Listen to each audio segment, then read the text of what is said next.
Good afternoon. Good afternoon, ladies and gentlemen. A very warm welcome to Morpeth Town Hall. Thank you very much for coming. We've got a great attendance. There may well be more people turning up because I understand there's some traffic management problems outside. Just to say, those of you who don't know me, my name's Robin Hudson. I'm a GP in Corbridge and I'm a Joint Clinical Director for the Northumberland Vanguard Programme. We're very honoured today to have Professor Chris Ham, who is Chief Executive of the King's Fund, he's very kindly come to speak to us.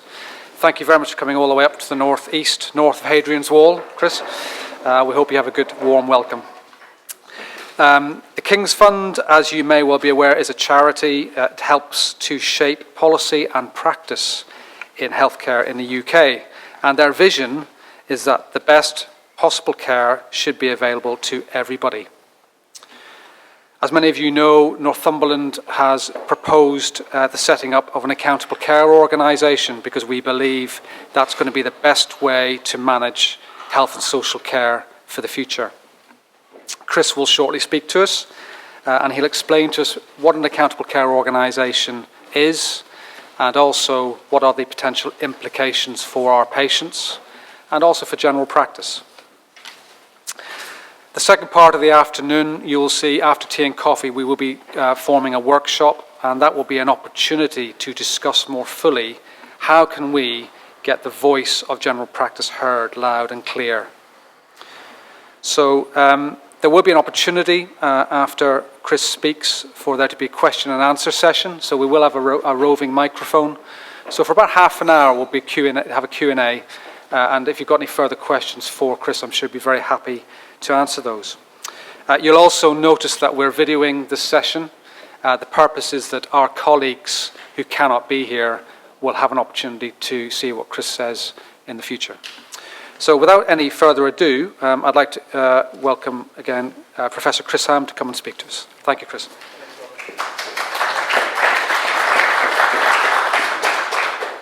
So I am being filmed and I'm being told I must sort of stand still around here so they can capture it. So apologies if it looks a bit formal. Thank you for asking me. I've been a regular visitor to the North East over a number of years, knowing people like Sue Page and Jim Mackey, people at the Foundation Trust, Donald Irvin as well. So it's a pleasure to be back and to be back in Morpeth in particular.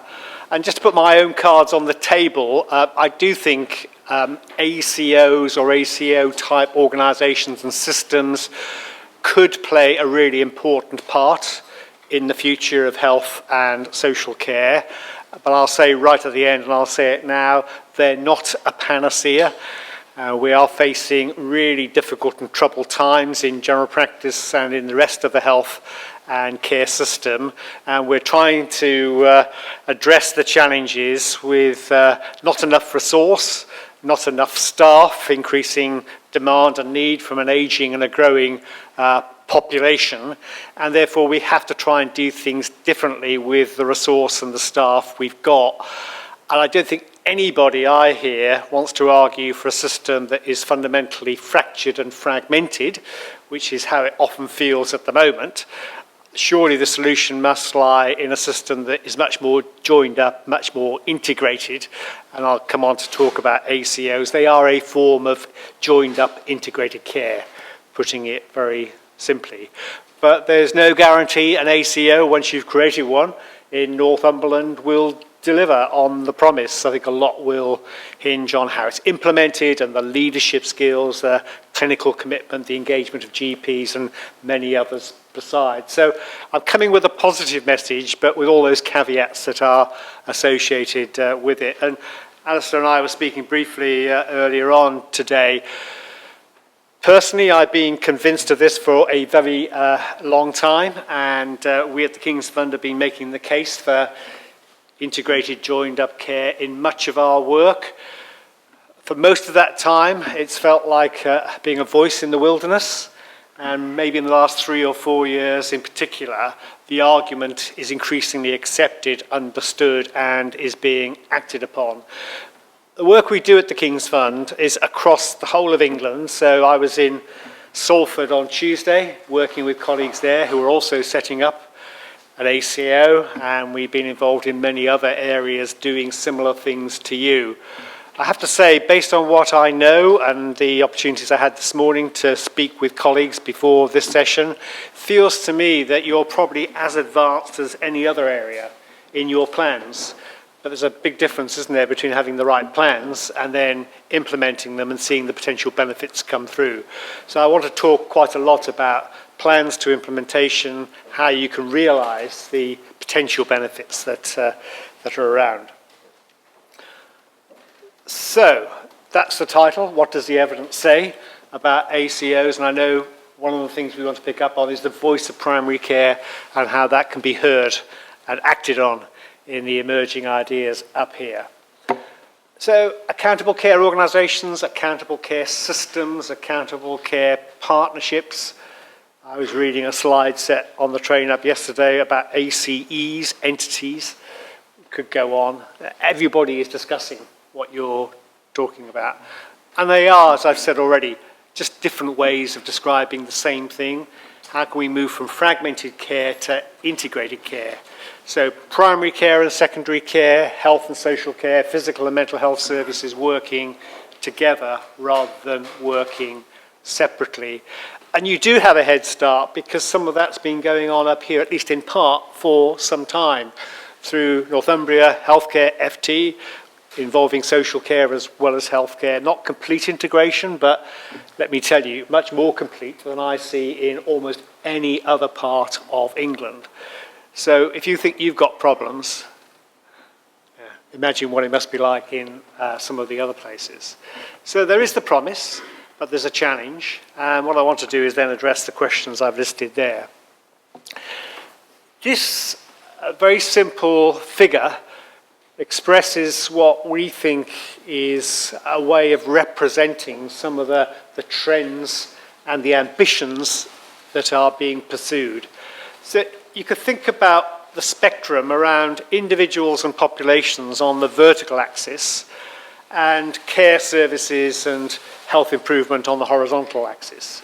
So if I start with individual care management, this is what we hope happens, excellent individual care management, when people come into contact with the GP, the hospital, the social worker, and expect a timely and high quality response. That's the minimum expectation. If you move to the right, making every contact count, to coin a phrase, in addition to that, the ambition surely is to be opportunistic in the best sense around building in advice to patients and families, around prevention and living long and healthy lives as those opportunities present. That's where the health improvement comes in. If you move to the top left, the integrated care models, this is what has gained support and traction in the last 3 or 4 years. Not that it hasn't happened before, but it seems to be happening more because government and some of the national bodies, as well as local leaders, are accepting the need for more coordination, especially around groups like frail older people, around children, around people with much more complex needs. And how can we do that, not just for Mrs. Smith who comes into the surgery, but for the population that live in Northumberland or Tyneside or Salford? That's great, but there's a bigger prize. And the bigger prize is the evolution of population health systems. Integrated care with the add-on of how do we use the focus on population to deal with the determinants of health and illness, to address the basic causes of inequalities, and to work with a range of other partners, local government, third sector, businesses, community and voluntary organisations. So at the fund, we've been arguing for integrated care models, but increasingly we're arguing that we shouldn't stop there and we should be aiming to think much more about population health and population health systems. And Devo Mank, just to use that example, precisely has that ambition. So the driving force behind what the local authorities and the NHS partners are doing in Greater Manchester isn't just about integrated care models. They want to reduce inequalities in health across the population. tackling the causes of health and illness, and working with a range of organisations to do so. And I would say an ACO fits into that top category because it's population focused, it's about care and health and well-being being at the forefront. I've been working with alongside the NHS throughout my career, which now spans over 40 years. I cannot remember a time when the organisation of the NHS has been so complex, so fragmented, so not fit for purpose. I mean that absolutely seriously. We are working in a system that wasn't designed to help with the development of ACO-type models of care. What we've been saying is that the last thing the NHS needs is another top-down reorganisation. Might we all agree on that? The last one, Mr. Lansley's, was damaging, it was distracting, it diverted time and attention for about 3 years away from the really important issues around improving care for people and patients and delivering better outcomes for populations. If you're spending 3 years rearranging the deck chairs, then that's 3 years that could have been much better spent doing the core business around improving care and outcomes for people and for patients. So if we agree we don't want another top-down restructuring, but we also agree we have a very complex and fragmented healthcare system, seems to us the only alternative is to evolve bottom-up, not top-down, to get organisations and services working together in the way that I believe lies behind the plans for ACOs here and elsewhere. How do we make the best of a bad job, given that we can't reorganise the NHS, and create something that's simpler and more streamlined that might lend itself to an ACO? That's what we mean when we talk about systems of care. This is not about mergers, it's much more providers of care, wherever they are, working in alliances and in networks. The best hope, perhaps, of the NHS navigating through the treacherous times that lie ahead. And I'm going to show you a few reports we published in case they're of interest. You might want to have a look if they are. All available freely to view on our website. This is one of the most viewed of our reports last year. It didn't win the competition for the snappiest, catchiest title of any of our reports, but at least it has the merit of being accurate. So what we think is important is for systems of care to evolve based on places, populations that have some genuine identity. And it begs the question, so what is a place? And the answer is it varies depending on who asks the question and who offers the answer. A place is a neighbourhood, a locality that people identify with, it's where they live. It might be a county, it might be a borough or a city. It might be bigger than that. It could be the Greater Manchester conurbation if you're thinking about devolution. It's all of those things, and I'm not saying one is more important than the other, but at each level, depending on what you're trying to do, you ought to be thinking about how organisations and services can work together. So at the neighbourhood level, how can practices work with a community health service and social care staff to meet the needs of the neighbourhood locality population? I heard this morning, is it the Blythe project? That ring any bells? That was being sold to me as a good example of what might potentially happen at the neighbourhood level. I'm sure you'll have your own opinions on that. So that could be an example. At a borough or a county level, I think this is much more about the local hospital systems working together with the full range of health and social care. And at that higher, bigger footprint level, we're getting into the planning and provision of much more specialist services, which is probably best done in that way. So that's what we mean by place-based systems of care. Sustainability and transformation plans, Simon Stevens and a son of this parish, Mr. Mackey, have been arguing for sustainability and transformation plans. It's their version of place-based systems of care. We now have 44 footprints for STPs in England, which are beavering away over the next 3 weeks to complete and submit their sustainability and transformation plans.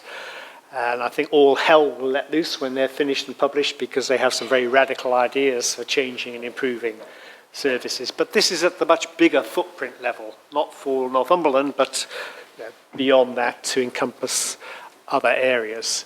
Which areas are covered by your footprint? Not Newcastle? Okay. Yeah. Yeah. So this is important because I'm saying the place-based idea is now very much at the heart of what people at a national level are hoping will happen in future, for exactly the rationale that I've set out. I don't know how many of you are sad enough like me to take any notice of the annual NHS planning guidance. Hands up, the sad people in the room. Oh, more than a handful. But you will have noticed when it came out recently, it is saying for the first time the plans the NHS needs to prepare between now and Christmas will be STP plans.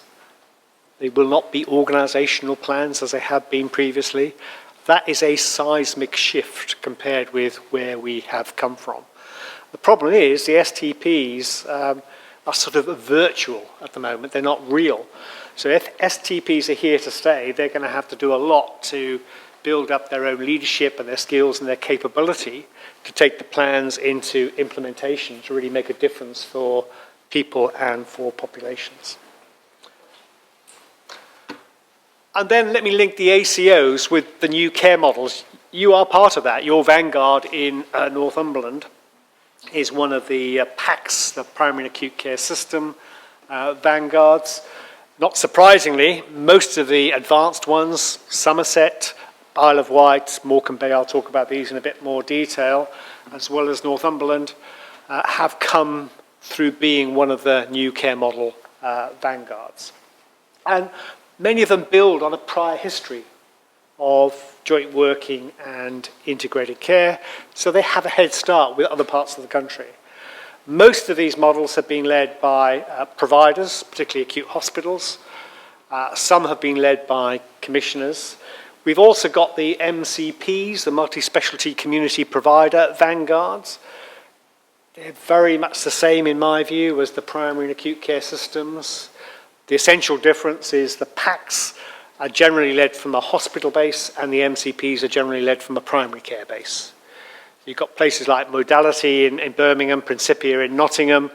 There's one in Tower Hamlets where organised federated groups of practices have been put in a leading role to achieve that integration, starting from primary care, not starting from hospitals. And local government involvement has often been helpful in getting us to where we are across the new care models programme. I'll quickly go through the next few slides just to give you a flavour of what's happening elsewhere, because I do have the privilege in my work of being in contact with many different examples around the country. The natural advantage of the Isle of Wight is the water that surrounds it.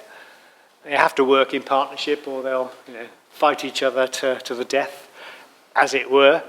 The local authority is very much at the heart of their plan, their vision for what they call My Life, a Full Life. The Health and Wellbeing Board there plays an important leadership role with the local authority.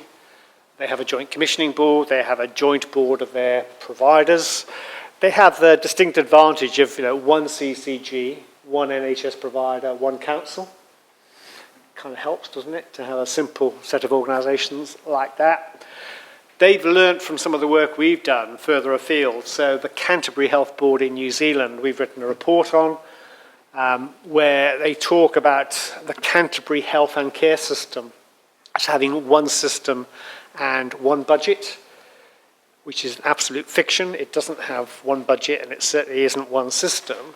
But it's a kind of rallying cry. That's the aspiration, to work as one system and one budget with multiple players on the pitch and all sorts of different funding streams. And they're talking about that in the Isle of Wight as the £1 island to spend on their public services. they're working together, as you'd expect, on some of the support systems, like having an integrated IT system, which they don't have yet, having a single workforce strategy wherever people are. That's one example. Small population, just about 120, 130,000 people, but with that natural advantage. Bigger population down in the southwest, in Somerset. CCG here, much more taking the lead, going out to commission as a CCG what it's called accountable joint ventures, to add another example to your alphabet soup of NHS acronyms. One would be in the west around Taunton, one in the east around Yeovil. And the idea being each of those focusing on its portion of the Somerset population. Each of those areas has its own local acute hospital, increasingly building strong links with general practice and with the other NHS services. One of the interesting bits down there, they call it the Symphony programme in Somerset, is they're developing a number of different ways in which GPs as providers, these are individual GPs in their practices, as it were, can choose to be involved or choose not to be involved in the work they're doing. So some might choose to become part of a salaried service under a company set up by the Foundation Trust in Yeovil. Some may prefer to not do that and continue working in their existing practices. Some might have an associate or an affiliate relationship.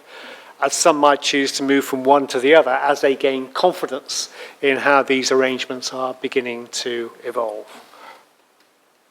Morecambe Bay, a very challenged part of the country, with all the problems they had with the failures of patient care, well publicised, are now beginning to make progress both in improving the quality of their local hospital services and in working as an accountable care system. They launched their plans, I think, at the beginning of September, more formally. We've been offering a bit of support to them to how they can do that. Population of 365,000. Quite complex here, much more complex than the Isle of Wight. Nothing like that one-to-one-to-one relationship.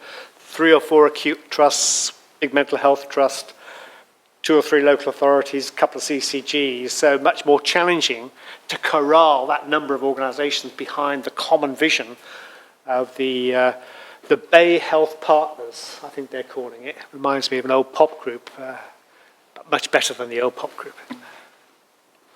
And where I was on Tuesday, the Salford Together programme. Salford Royal, unlike Morecambe Bay, has a deserved reputation as a high-performing acute hospital, got almost, I think it was outstanding rating from the CQC before they were giving outstanding ratings. Now leading from the hospital the integration of service provision. The GPs, let me say, are not yet part of this because that's business for the future, but social care, community health services, acute services are all part of the emerging ACO in Salford Royal, supported by one CCG and Salford City Council joint commissioning, pooling budgets to enable that development to go ahead. So there is a GP consortium, but as I say, it's more on the sidelines and actually on the pitch at the moment. It is a vanguard, as are all the others that I've mentioned. So let me go into a bit more detail about ACOs, the idea of ACOs. It's an American term. It's come up in the last 3 or 4 years in the States on the back of President Obama's major reforms to the funding and provision of healthcare in that very fragmented system. An ACO brings together a number of providers to take responsibility for the cost and quality of care for a defined population within an agreed budget. That's the definition. There are other definitions, but that's the essence, with as little jargon as we could fit in a short sentence of that kind. But they take many, many different forms. So we could be talking about a fully integrated system where all the services are owned and run by one organisation.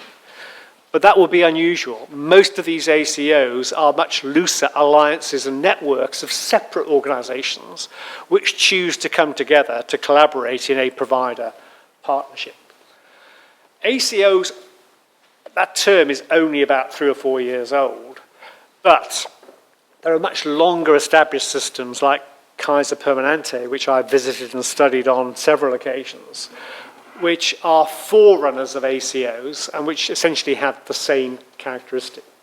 So Kaiser Permanente is the closest you'll get in the States to an NHS-type model. When doctors joined Kaiser Permanente and started practicing medicine as part of a closed, integrated system, they were blackballed by their medical colleagues for denying the freedom of practice and freedom of choice which American doctors hold dear. Kaiser Permanente is often described and criticized for being an example of socialized medicine. It isn't the NHS, but as I say, it's as close as you're going to get to an NHS-type model in the States. And there's reams of evidence about the benefits that Kaiser has been able to deliver for its population over what is now about an 80-year period of time. And some of the early contacts I had with Jim and with Sue Page and Derek Thompson and others was part of the linkage that we had then with other parts of the country like Torbay, with Kaiser Permanente and the sharing of the learning that they were offering. So the early evidence from ACOs is mixed and actually sometimes negative. They haven't delivered cost savings, they haven't delivered quality improvements. Partly because it's early days, but partly because they didn't have the ingredients you need to do so. By contrast, the evidence on Kaiser and similar organizations is much, much more positive. And I can give you chapter and verse to support that assertion. Recognizing there are many different versions of an ACO or an integrated system, what you can distill is the core common ingredients, regardless of which version you're looking at. Responsibility for a population, population-based budgets, so not using PBR-type funding mechanisms, having a population budget based on the size and the needs of that population. Being accountable for defined outcomes for the population. Sharing of information easily, having ideally a common electronic record. So Kaiser Permanente has an enterprise-wide IT system. Wherever a patient turns up, information about that patient can be accessed immediately, and it's updated in real time. That would be great, wouldn't it? We're not quite there yet. They know their population and they focus on people most at risk. People with more complex needs, the frequent flyers, if you want to use that language. They exhibit strong medical, clinical engagement and leadership. These are organizations basically run by their medical nurse leaders hand in hand with managers. And as one of the senior medical leaders at Kaiser said to me a long time ago, the secret is it's more sociological than technological. It's about relationships, it's about collaboration between teams that explains whatever success we can demonstrate through the work we've been doing. What do they do? Let me be more concrete. I'm not going to read through these things. You can do this. And a lot of this will be familiar because we've been doing it in the NHS for some time now. But they do it relentlessly. They do it systematically. They keep on doing it until they feel they're doing it right and doing it well. So it is about managing care for individual patients and managing care for populations of people, and doing that in the belief that's how you get the better outcomes and that's how you reduce waste, and you can free up resource for investment in new services or better care. They do focus on supporting people to self-manage and maintain their own health and well-being, if you like, the expert patient type programs and similar things that we've been working on. So the hard bit, I can describe the ingredients to you, but it's actually then bringing the ingredients together and making something that looks like one of the successful ACOs. It's a bit like me when I pick up Jamie's 15-minute recipe book. I've got all the ingredients there, but it doesn't look anything or taste anything like what Jamie would cook. Because what you also need is a skilled chef. You need all the tools and the equipment. You need the oven that's at the right temperature. And the ingredients are only part of it.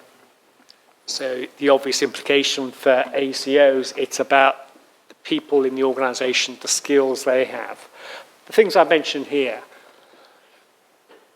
And if I can make a comment before I get into this, here and elsewhere, the places I mentioned, a lot of work and expense is going into seeking advice from legal firms. That sound familiar? What's the option for creating a new kind of organisation which will link together the providers who want to collaborate within an ACO? Of course, the lawyers will give you as much advice as you're willing to pay for on those issues.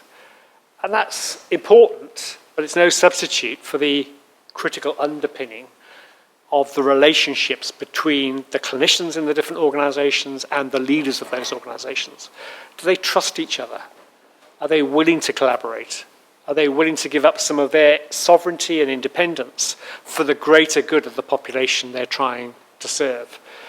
And if you put in place new legal structures without the collaborative relationships and the trust and the right kind of behaviours, then you're doomed to failure.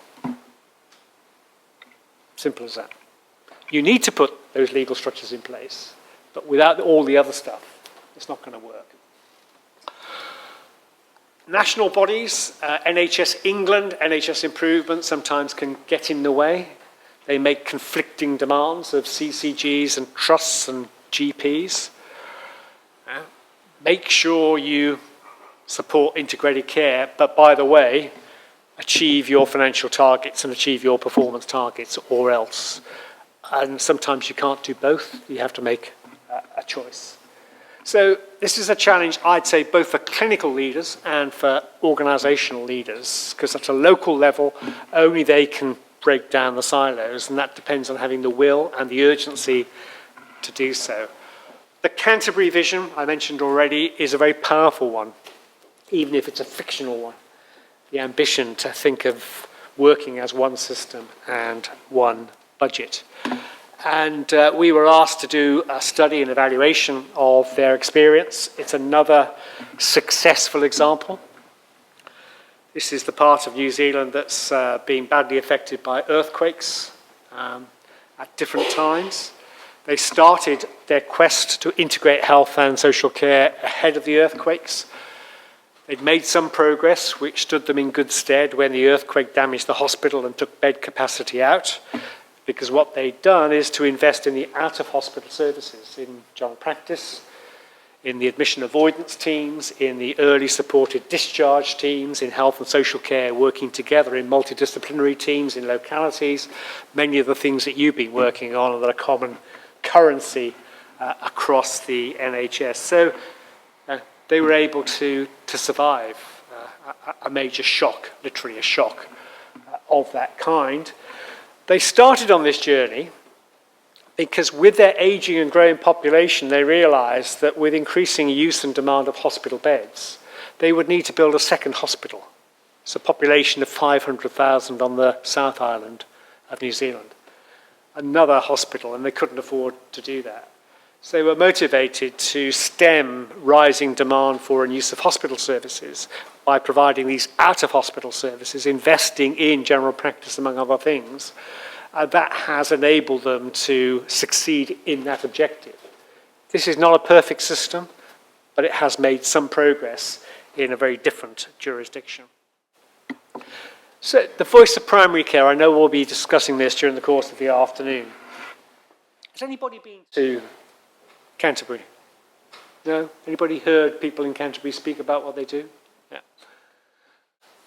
So they have this organisation called Pegasus, which is, if you like, in our terms, it's the federation of practices. Almost all the practices in Canterbury have chosen to belong to the federation, which represents their voice, their interests in the dealings with the health board, the hospital, and the other stakeholders. I think there are three practices, there are always three practices, who've chosen not to be part of that collaborative. It's well established, it predated the things I've been talking about. It was initially a kind of a defensive play by practices in that part of New Zealand who were worried about too much resource going into hospitals and general practice being challenged by more competition within primary medical care provision. So some of the GPs in Canterbury went to the States, they learned about IPAs, Independent Practice Associations, and they went back and created their version of an IPA, which is Pegasus. And they have their own infrastructure, their own management, their own leadership, and very well established now. It is the voice of primary care in the committees and the groupings that discuss funding and planning within Canterbury. What about in England? Well, there isn't a single model. There are many different ways. Federations, yes, are either in place or under development in a number of the ACOs. MCPs, I mentioned earlier on, they're another route for establishing ACOs, starting from general practice. Modality in Birmingham, you will know about, is a particularly interesting example. A very large single practice now, created by GPs, for GPs, on a bottom-up voluntary basis, not because anybody told them to do it, but because they thought it was the right thing to do. And you'll find many other variants in different places.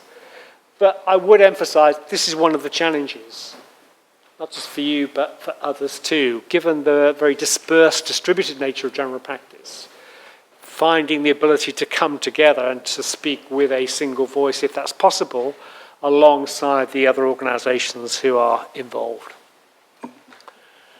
I've talked already about place-based systems of care, and I do think the STP version of that is going to be a real game changer as we move forward.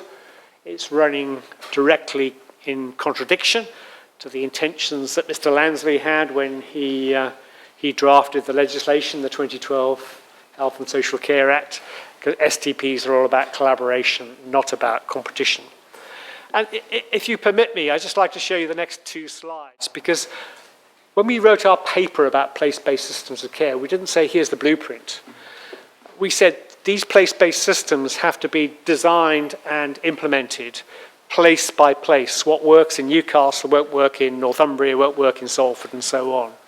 So, not a blueprint, but we said, here are the design principles. There are 10 of them that we think need to be attended to in moving from the fragmented systems to the place-based systems. Being clear, what's the population you're serving? What's the boundary of your system? Pretty clear if you're in the Isle of Wight, pretty unclear if you're in the centre of many of the big conurbations where there are obvious patient movements and fluidities. Who are the right partners to be involved?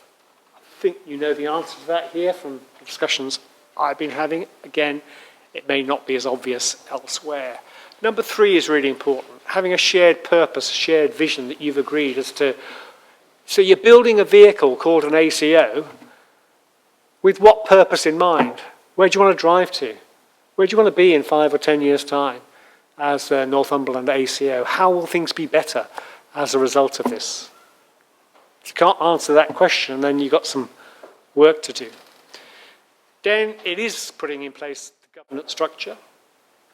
So if you've got a foundation trust working with the mental health trust, working with an ambulance trust, working maybe with Newcastle, working with adult social care, and they remain separate entities, but they're going to have to take decisions jointly and in common, you need to put some sort of governance around that, especially if that alliance of providers is also taking on responsibility for a big slug of public money. There's accountability for how people talk about 400 million. Is that about right for the ACO, or is it more than that? A bit more than that. Let's say 500 million. So an ACO takes on a budget of 500 million of public money and will be held to account for that. Yet it's made up of some sort of alliance, loose or tight, of constituent partner organisations. That needs proper, effective governance for all the obvious reasons. The right leaders need to be involved. If it's difficult running a foundation trust successfully, how much more difficult running an ACO successfully? This will not be one big happy family all of the time. There will be disagreements.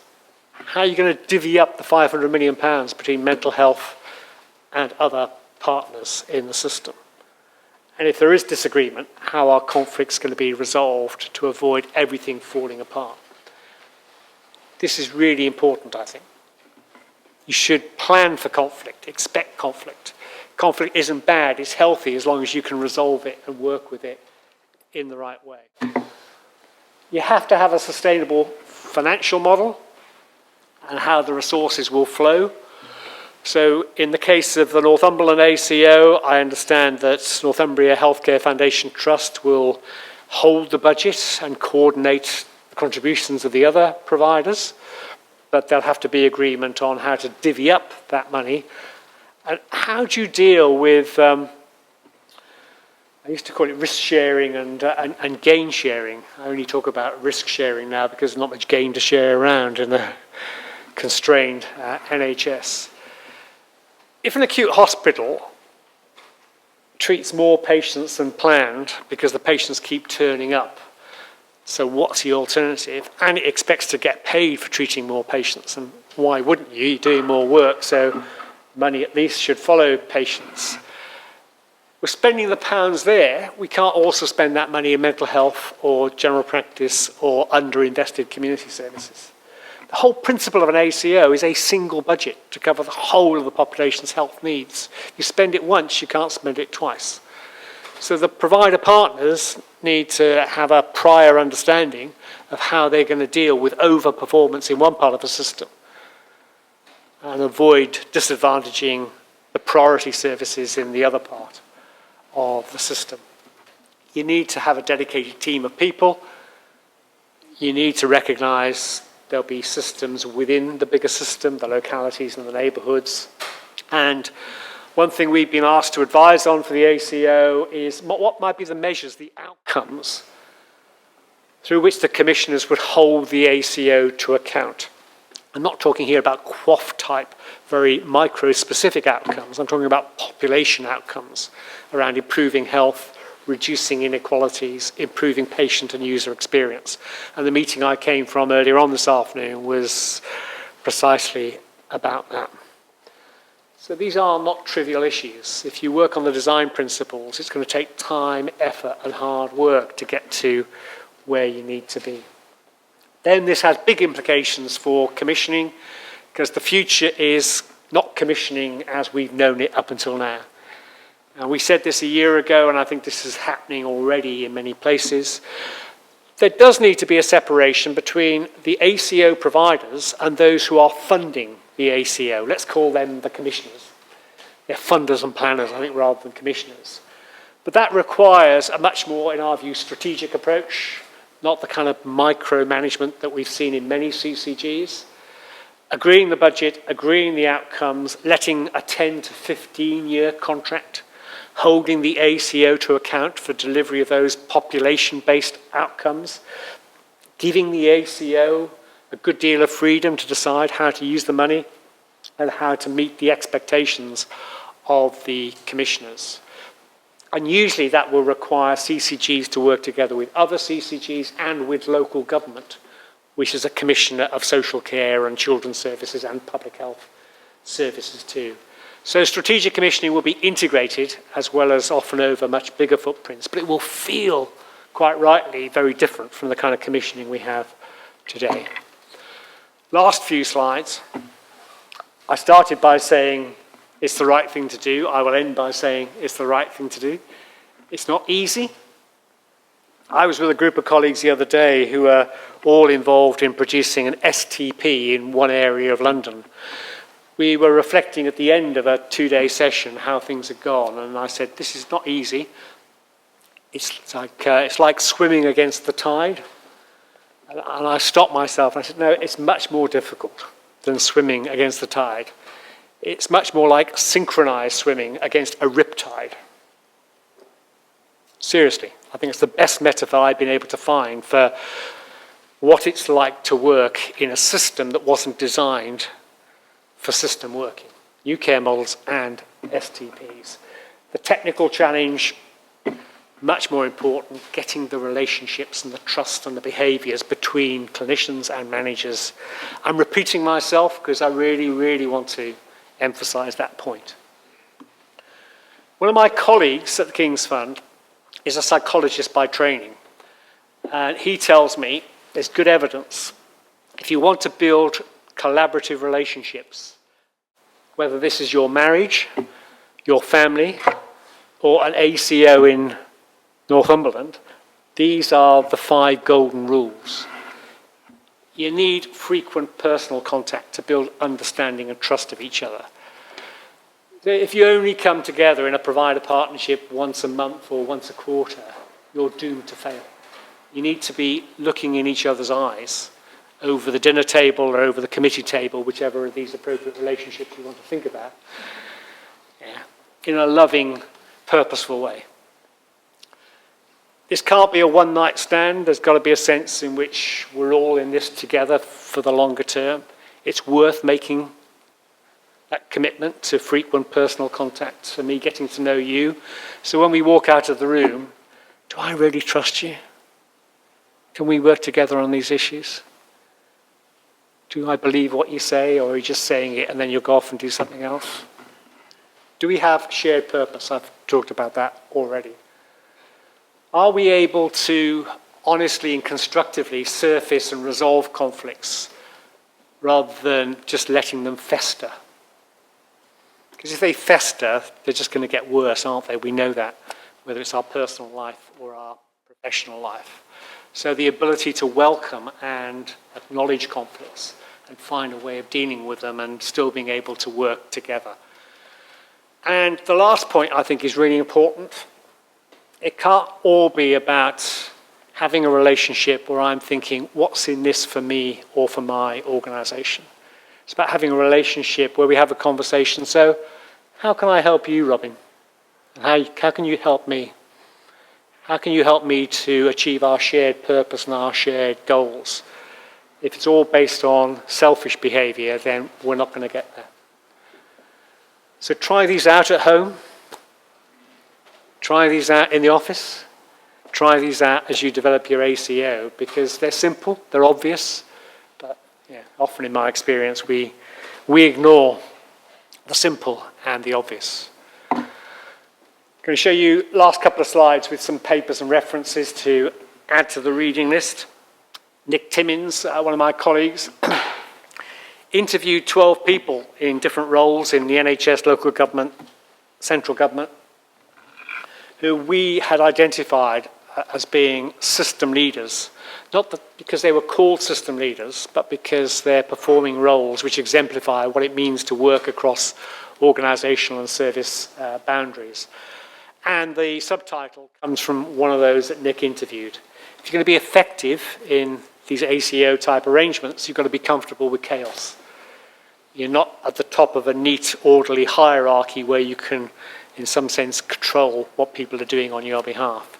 You're using soft power, soft influence, persuasion, and trying to get people to agree to work behind the direction you and others have set. It's a fascinating report. One of the people is Sally Davis, the Chief Medical Officer, who's been working on a lot of these issues across government departments as well as internationally. One was Sue Page, not when she was here, but in a role in Cumbria, and many other examples of that kind. So the future is going to be, as I say, about that, and I'm reiterating here, simply repeating what I've said. A couple of papers which you may already have seen. These bring together, one from the BMJ and one from the fund, some of the early lessons from the American ACO. I've tried to distill those in what I've had to say to save you reading them, but there is a bit more detail in there if they're of interest. Thank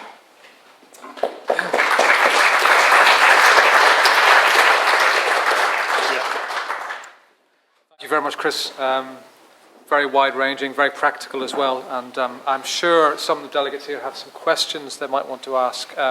We do have a roving microphone, so We're going to move around. If you'd like to ask Chris a question, we've got about 15 minutes or so. If you just introduce yourself on the microphone and then just ask your question, and I'm sure Chris will be happy to. Anybody put their hands up? Any questions?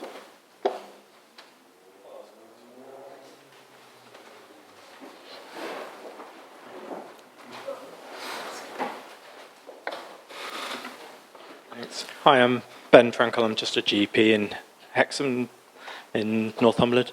The bit that struck me was the sociological, technological bit. That was we've just had a brand spanking new hospital built in Cramlington. That's high tech. Us GPs are quite comfortable with sociological thinking and building relationships and the value of that. How do you see us moving, especially our consultant colleagues who are technologically focused, into a sociological mindset? How do you see that actually happening? Is that a particular point of conflict that you've seen before? Let me give you the example of Canterbury, which I think best illustrates that. I've given you some of the detail, but one thing I haven't mentioned. If you were talking to Vince Barry, who leads the Pegasus GP Federation, or his colleagues, he would say, and he showed me this when I was out there, what was really important around building the relationships and the sociology was the work they did on their health pathways. I don't know if anybody is familiar with the health pathways work, because it's got a lot of traction throughout New Zealand, throughout Australia, and now is coming to parts of the UK. Essentially, they found a way of bringing together GPs and consultants to work together to describe and define current patient pathways around the major medical conditions that both are involved in treating, and then to agree the optimum patient pathways they wanted to put in place. And they then operationalised that through their common IT system. So Mrs. Smith turns up in your surgery in Hexham, she's got breathing difficulties, and on your desktop you have that pathway which talks about the referral mechanisms, gives you advice about what you can do, and is an agreed set of guidelines and protocols developed jointly by the GPs and the consultants within the Canterbury health system. What's important about that, I learned when I was there, was not the product but the process. It was the process of the GPs and the consultants coming together, spending time together, eyeballing each other, back to the frequent personal contact, jointly producing these health pathway guidelines, and then feeling that they were made in Canterbury, owned in Canterbury, but above all, that they'd helped in overcoming some of the stereotypes, building the bridges that often exist there as well as here between GPs and consultants. So it's finding a mechanism of that kind, I would suggest, it's going to be really important.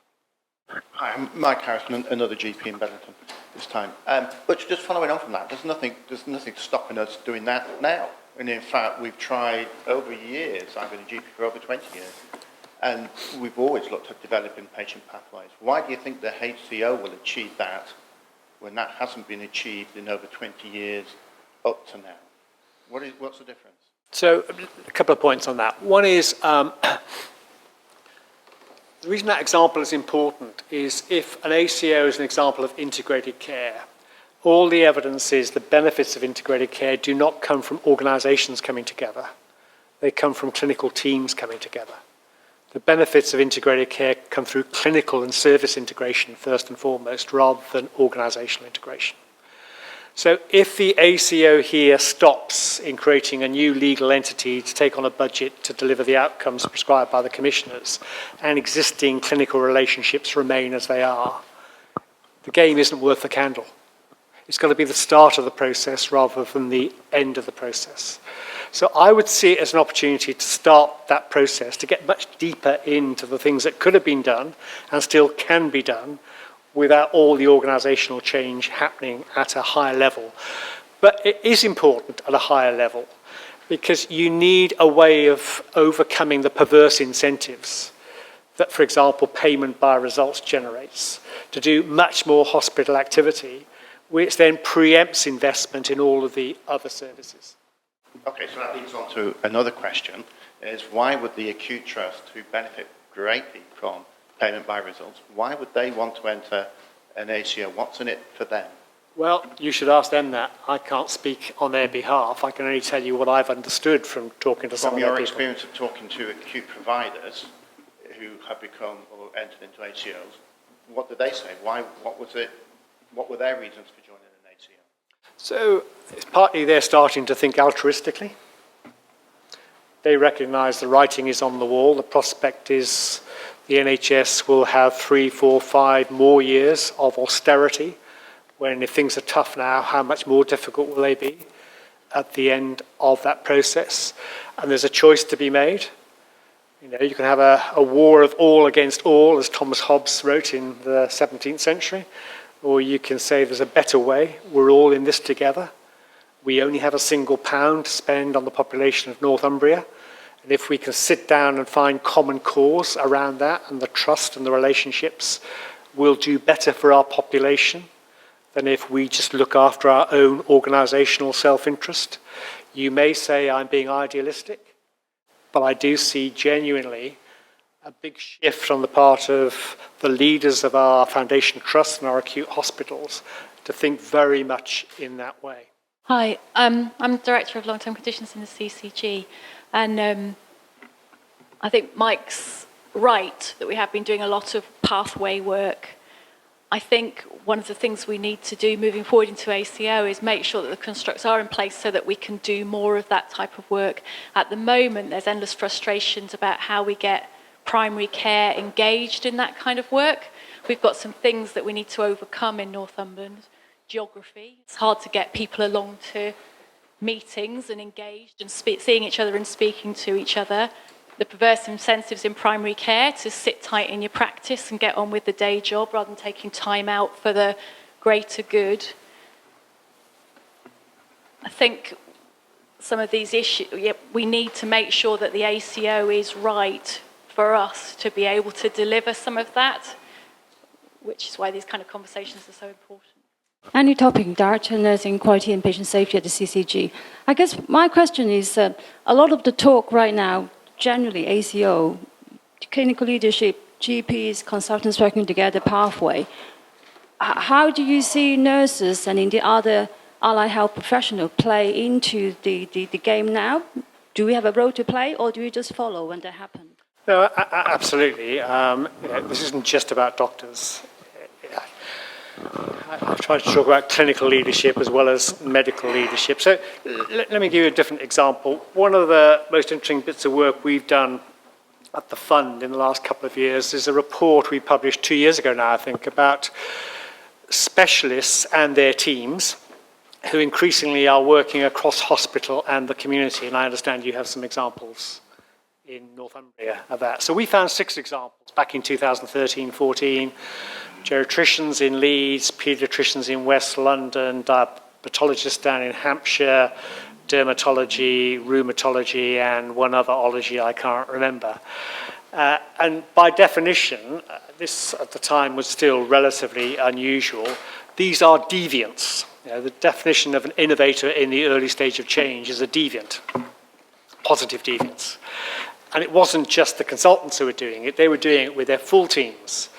They were saying there is a better way of delivering population-based specialty medicine if we can support primary care teams and community teams to do more of the routine care of older people, children, and so on, where it's best done, by training them, providing them with the skills and the confidence to do much more of that. We retain a foothold in the hospital citadel, because we still need access to the diagnostic facilities and the other specialist expertise for the more complex patients who are much more appropriately dealt with in that way. And we found these 6 innovations, as I say, 3 or 4 years ago, and wrote that up in our report on specialists in the community. Most of the work that was being done was by the specialist nurses and therapists in those hospital-based teams under the leadership of the consultants. So that would be a practical example. And that is back to the point about clinical integration. if we could do much more of that, think about what we could really achieve. Saul Miller from the far north. Just something about organisational size, because a lot of the examples you give, and I was sad enough to read the homework last night. And indeed that paper says 5 to 50,000 is the range of patients within ACO organisations that you looked at. And yet here I think we're talking about something quite a lot bigger than that. Yeah. So how do you square that? So I think for us, this comes back to smaller places nested in bigger places, nested in bigger places. That low number, I think, is much more around what we need to think of for the neighbourhood locality integration. If you want an entity that can take on responsibility for a budget and have the leadership and the skills to manage that, there's no way you can do it at that small population size. Isle of Wight will struggle with its small population. Salford probably will get there around 200, 250,000. Morecambe Bay, 365,000. It's in those hundreds of thousands that we need to be thinking of. I would say between 200 and 500,000 will typically be the population size. I was just going to, Dr. Harrison again, I was just going to ask about starting an ACO in a financially difficult period. Yeah. You know, have you got any evidence of those that are successful against those that aren't? And, you know, are those that are successful, do they have a kind of an increasing financial envelope to do it in? Are they primed? Or are they working on deficits right from the very start, which we will be? Yeah. So the question as you've posed it is not a question that's been studied in a way that would lend itself to an evidence-based answer. So I can give you my opinion, Yes. but it is only my opinion. There are pluses and minuses about being in the financially straitened position that we, the royal we, are in the NHS. The advantage is there is a burning platform. And let me mix my metaphors horribly here. The silver lining in the burning platform is we can't carry on doing things as the way we are. This is back to what I was saying earlier. If we choose to carry on with the fragmented, organisationally based systems we have, with strong acute trusts sucking more money in, and therefore degrading general practice and community services and mental health, we will be in an even worse place in 2 or 3 years' time. I don't think anybody in this room and anybody I've talked to recently would savour that as the prospect. So if we have a burning platform, the challenge is how do we turn that into a burning ambition on what a better future might look like? Call it an ACO, call it a population health system, call it what you like. The core ingredients of collaboration around a population to improve health and improve outcomes, driven by a lack of money. Having said that, I'd also argue, and there is evidence for this, if you move from fragmented care to integrated care, it helps you to reduce variation, to reduce waste, to reduce inefficiency.